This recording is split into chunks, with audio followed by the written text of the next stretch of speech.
What's up, everybody? It's your boy Phil Shock and the Nice City Hedgehog here with our Week 16 brother of the Sunset League. We are now currently 4-1. A big win right here can really push us. I did check; it is 11-week season. So if we do clinch out another 3 wins, 100%, we will clinch our playoff spots. If we go 6-5, however, there's a very possibility that we will probably almost likely make it. But we're going to try our hardest to win every single game to the best of our abilities. So, with that being said, let's go into our team builder. We are going against the Jay Jordy and his Portland Pyroball. No, Pyroballers. I think that's what his name was. I'm so sorry if I butchered your name, but looking at their team, before we get into that, you guys are excited. Leave a like if you haven't already. Subscribe if you are new. Join the Pro Shocker crew today because you'll be feeling the king of the crew. But with that being said, let's go ahead and get into the team builder. We've got for his team. He's got Milotic, Cinderace, H slash Galvantula, Lucario, Aromatisse, Landorus I, which I believe is allowed Sheer Force, Muck, Alola Muck, I should say, Regigigas, and Superior, which has no access to hidden power and stuff like that. So looking at his team, I don't think Superior really makes a lot of sense. I highly doubt he's going to bring Regigigas. Regigigas doesn't do too much for him else in this matchup. Although Muck has potential to show up, but I don't know if it's going to really do. And I think Lander Eye has a really strong chance to show, but I don't know if he's really comfortable with it bringing, especially since I have a Hail Core team, which kind of is really good. But he does have some good pieces of his own team to kind of handle Hail, so who knows. But looking at his team, I expect Milotic 100%. Milotic walls a lot of my good physical offense on my team, so it's going to really kind of strategize. I think Cinderace is definitely going to come. I do expect relatively, probably a Choice Banded Cinderace set. Choice Banded Cinderace really hits hard against my team and is really, really annoying versus my team as well. I think Aegislash is going to come as well. Aegislash is relatively annoying versus us. But we do have some things that can kind of wall it, so it definitely depends on what he's going to do from there. I think Galvantula is definitely going to come either as a Focus Sash or Choice Scarf set this week because you look at my team, there's a couple things on my team that can outspeed it from a speed set point for Choice Scarf, and they can kind of just really go in against it. But for what it's going to be worth, I don't know if he's going to really want to. Sash is a little risky in my opinion. Because last week we can just do the same thing we did last time, where we just brought defog and then because teams have been noticing we don't relatively bring hazard removal on our side of the field, but sometimes you don't need hazard removal. I mean, I proved it last week in week 5 where the Sticky Whips were on my side of the field. I could have defogged those away. I could have brought in something that could have, easily had probably had won me the game right there, but I didn't care.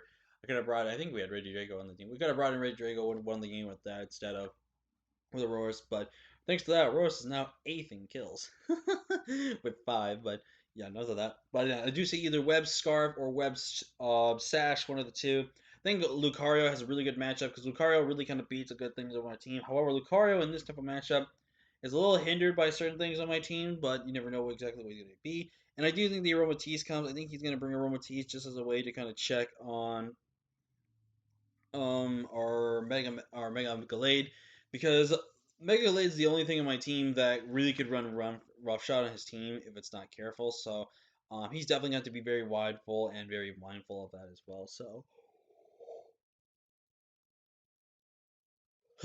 excuse me. So let's go ahead and break down the team we're bringing this week. First off, we're bringing back Crocodile. It's been a while since we've had Crook on the team. Looking at this matchup, I think Crook has a phenomenal game plan. We have Knockoff, Doctor Slayer, Earthquake, and Aqua Tail. 96 HP, max attack, 12 defense, 36 depth, and 112 speed. With the speed stat, we are faster than everything on this team, guaranteed, except anything that's Choice Scarf. So if we can find anything that's Choice Scarf, that's really good information. We do have the Aqua Tail, because for some reason, Crook does not learn Ice Fang when it learns Thunder Fang and Fire Fang. So we have Aqua Tail there just for the Landers. Other than that, we're pretty much spamming our dual stab this game because it really does a lot to his team. Knockoff's really good for moving items and can potentially almost one-shot some things as well. Dark Slayer is really good for just spamming against the rest of his team, especially if they start getting boosts and stuff like that. Earthquake spam is relatively free in this matchup unless he does bring the Lando. Then it's not, but other again, it's pretty much free Earthquake spam for the majority part. Going to our next mod, we have ACDC. We're bringing a really unique Thunderous this week. We're bringing kind of defensive, offensive Thunderous this week. We're in Defog, Nasty Plot, Thunderbolt, Dark Pulse. His team really extremely struggles switching into an electric type attack on his side of the field. If he doesn't bring Landorus, then this thing is pretty much free to spam T-Bolt. The only thing that can come in on this thing is relatively Galvantula. And I was thinking of running something maybe like I don't know, maybe like agility, outspeed, things like the Cinderace and stuff like that.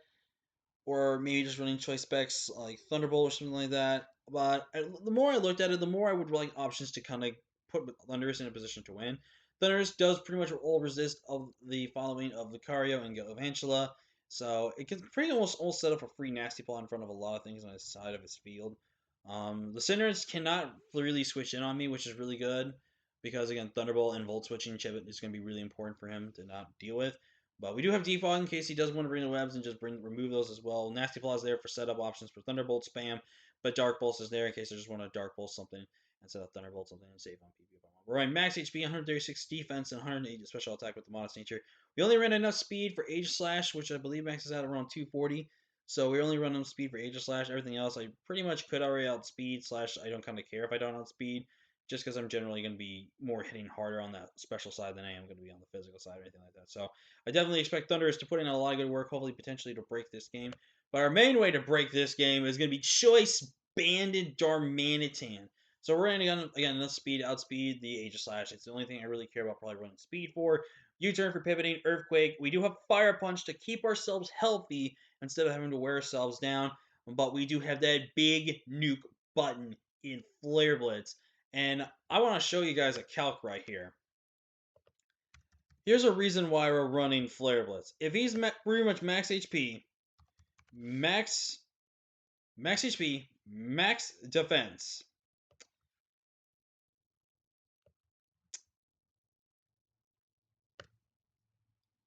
If it takes that flame, takes a bit of chip, or just takes in general that chip we need, we guarantee live a skull, 100%.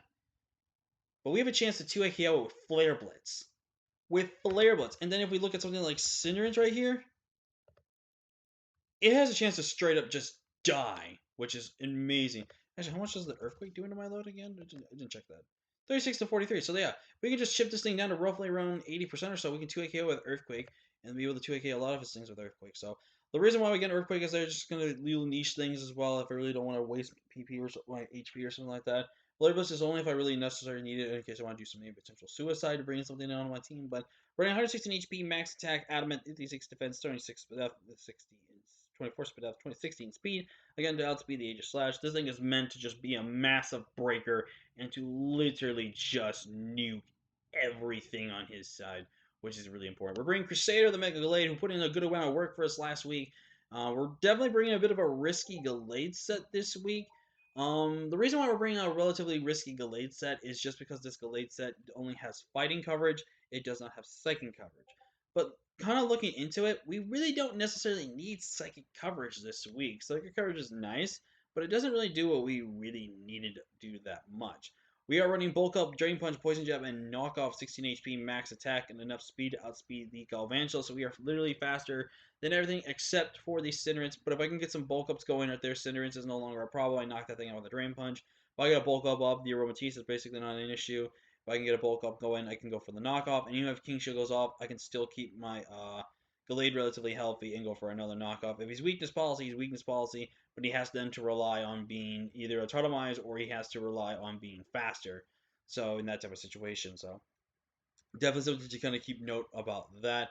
I'm next for bringing my Celesteela here. Physically Celesteela this time with a Tautomized 3 attacks. I've kind of been showing that I'm just in that Tautomized sweeper type of set, everything like that. I haven't really been too diverse with my Celly, but it's one of these sets where I really kind of think is really good. And plus, I don't necessarily need to click Tautomize every single time every time this comes out on. It's just that type of situation. But we're bringing the Autonomized set this week. We're bringing Physical, though, because Physical actually has a better matchup, and we're going to go for the Physical Offensive Beast Boost, because it's actually going to provide a lot of more damage output for us on there. Running 100 HP, max attack, adamant, 44 speed depth, and adamant speed. The speed lets me make sure I am faster than Cinderace, and with the expert belt and running adamant nature, I am actually going to have enough attack investment to where I will guarantee knockout Cinderace, unless for some reason it's Shuka Berry. And the good news is if it's Shuka Berry, it means that it's less likely. It's still a threat, but it's less of a threat than we need it to be in this matchup, which I think is going to be really, really good.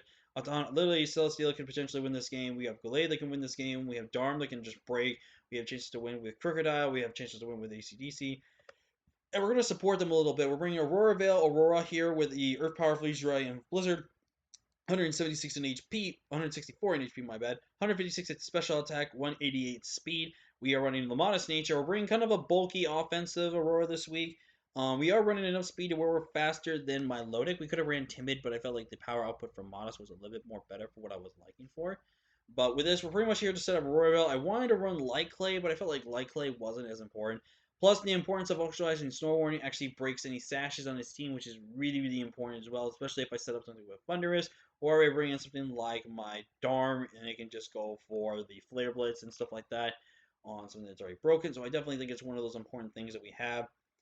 Definitely bringing Celestial this game's gonna be a little risky because we have to position it very, very carefully again because we can't take a Thunder from the Galvantula unless it's Specs, that we don't. If it's anything else but not Specs, we can live a hit from it. Cinerus is the only thing that can technically knock us out with its investments, so it's gonna be careful. But again, if we can get Auroraville going, I would have loved to. I originally was gonna bring Weakness Policy on this Celesteela, but I didn't feel confident enough with the Auroraville set, so I was likely to kind of just. But Aurora's this game is literally here just to support the team with Aurora. We are running the Chopper Berry so that way we can take a hit from the Lucario and be able to deal damage back to Lucario to where we can cripple weaken down Lucario because Lucario can be a bit of a threat versus us if we don't position it carefully and be careful around it. So yeah. That's gonna be it. The team builder there, guys. Again, if we can go 5-1, that'd be incredible. If not, we're gonna keep trying our best to win every single game that we possibly can and go from there. But until next time, guys, I'm Phil Shocker. Thank you so much for watching. I'm having a lot of fun this season. I'm having a lot of fun with these mods and definitely just having a lot of fun in general. But yeah, till next time, guys. Peace.